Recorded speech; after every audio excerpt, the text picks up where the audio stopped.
What do we got next on the docket?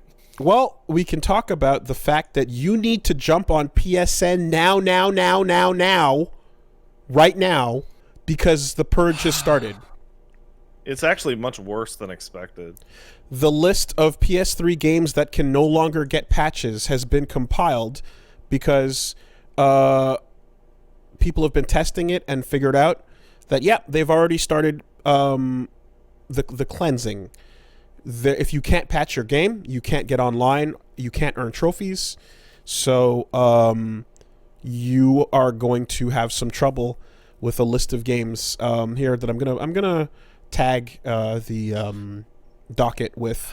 But store going down's one thing, but the Third patch Strike Online servers Edition going is on down, that list, FYI. So if you're big on that, or if you want to play look at JoJo that, All-Star everyone. Battle. The Xbox is suddenly a much cooler place to buy your games. It's almost like they switch every time. All you have to do is stand still and not trip over your own dick. Just stand still. All you gotta do. So, yes, PS3 games already being our patches availability being delisted from PSN, and then we have alongside that an AMA that apparently was verified that a former Sony employee basically came out to talk about what's happening and basically gave some insight saying that like they're pretty upset with what's happening too and giving some context about it. Again, this is just an AMA on Reddit. It was anonymous, but it was from r/Vita, and the administrators said that they confirmed that the person worked at Sony. Not to confirm necessarily the claims, but just confirming that they were employed by Sony at some point. So before I bring this up and get like yeeted into a world of this is bullshit. So this person came out and basically, they're pretty not happy with what's going on. And they said, as soon as the firmware was broken for Vita in 2016 or so, that's when the whole thing was on the chopping block.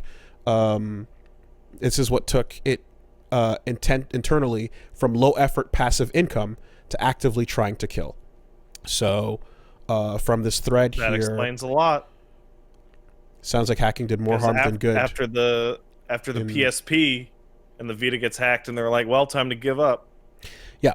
So, fun fact, the PSP was already planned to have trophies until that firmware was broken, and then they dropped it like a hot potato. Prior to the firmware hack, Sony were fine with letting the Vita live on, supported by third-party partners, providing minimalistic support. The attitude clearly, drastically, and suddenly changed when the firmware was broken, and I don't believe we would be where we are today if that hadn't happened. On dev kits, Sony doesn't communicate very well internally. Still talk to people on the team that deals with dev kits, and they found out about the Vita store closure the same day as the general public. Sorry.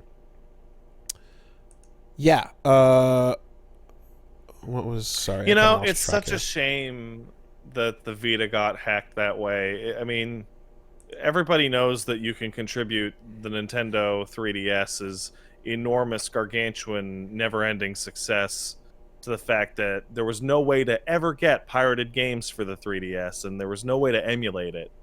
And that really helped them out. And if you had been able to pirate 3DS games or even DS games, that surely would have killed those platforms dead, and they would have been complete failures. Oh, wait, they were the most pirated shit ever, and it didn't matter because those devices were fucking banging. So here's the thing about this, though, that contextualizes it really interestingly. So why destroy a low-effort income supply because a few people are hacking the system? Is it a copyright issue? Is it lawsuit fears? What is it?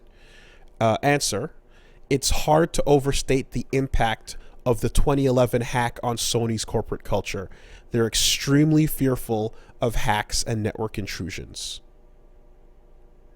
So, literally, the big Sony hack from 2011, where we found out about all the shit talking about the Spider-Man deal and all that nonsense, was what scared their entire corporate culture into running away from everything involving leaks, hacks, and network being compromised.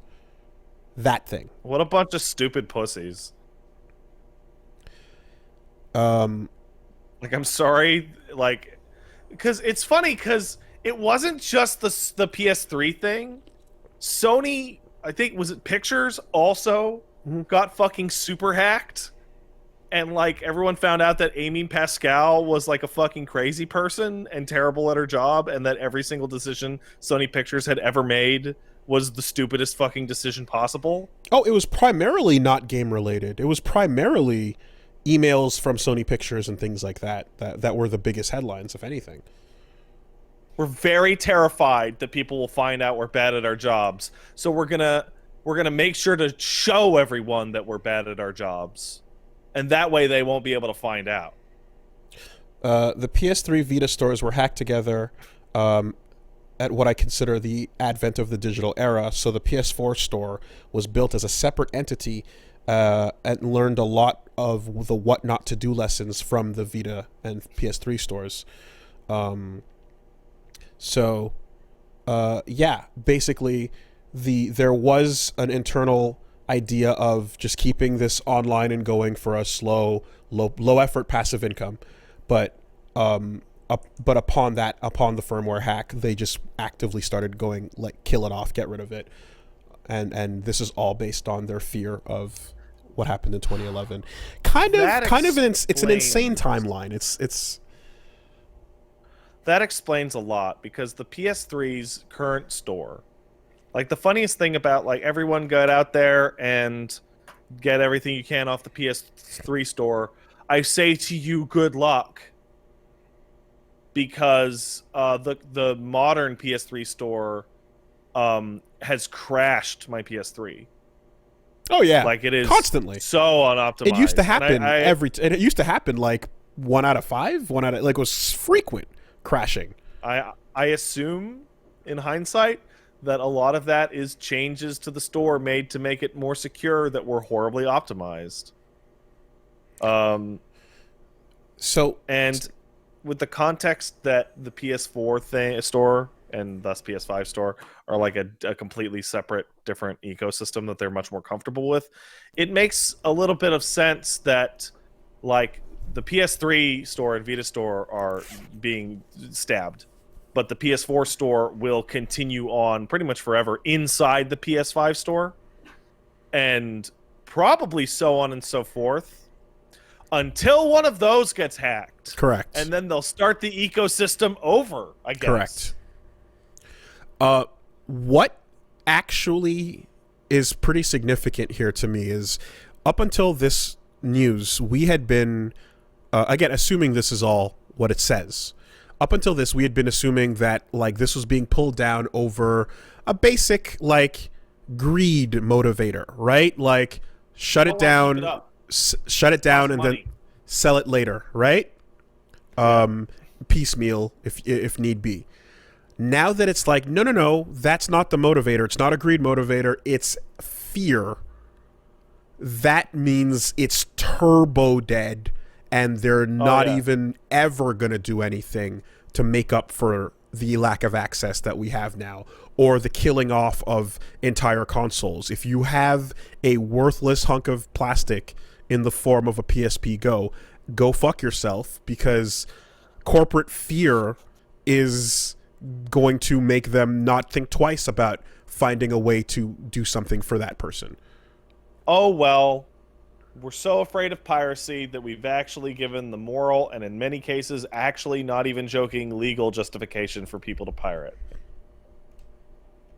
Oops. Fear is how we fall. Like, the PS4's Confusing CMOS battery will eventually die, and will be unable to authenticate any game, even any game that is currently locally downloaded onto your thing, because it will not be able to register its time, which means PS4 digital games have a shelf life it's also on the PS4. mind killer. Yeah, I know. Okay.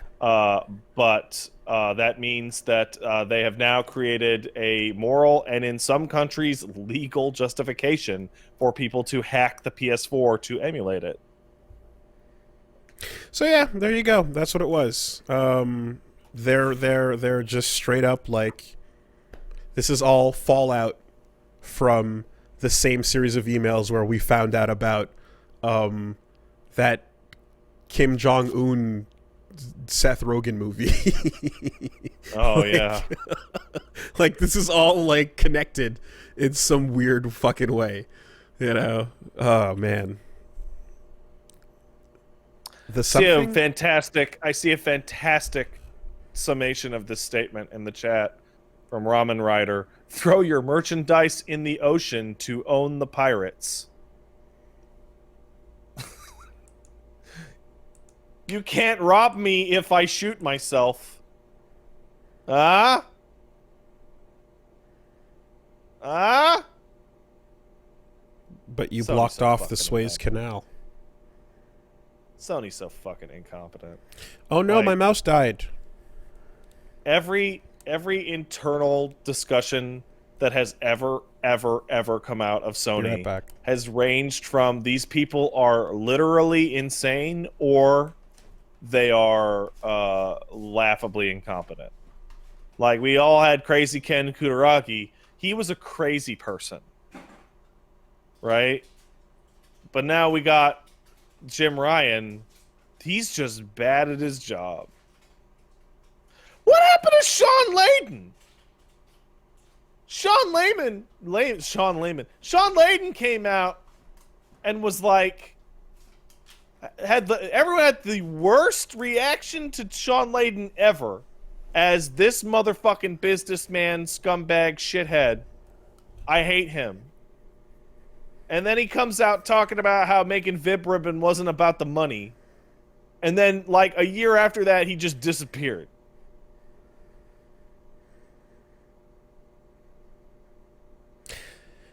Yeah.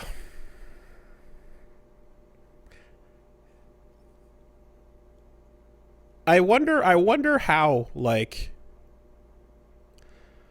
in the future, I do wonder about how these figures will these names that we know, like how would a Yamauchi handle modern day video game industry? How would a dude like that? Wooly. He'd handle it the same way he used to handle it, with the Yakuza. like I'm just thinking of all these names that float around early video game history, and just like, you know, how do you plug them into like a 2021 fucking version of the market? And it, like, my brain cracks a little bit. I see, you know, Ken Kutaragi coming out onto his personal Twitter and being like, PlayStation will be the first gaming console to support NFT.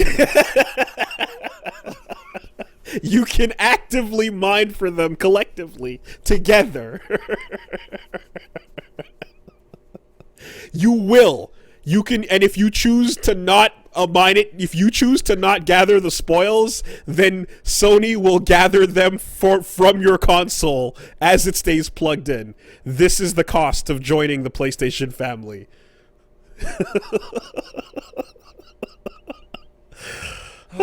Yeah. No, the old guard, man.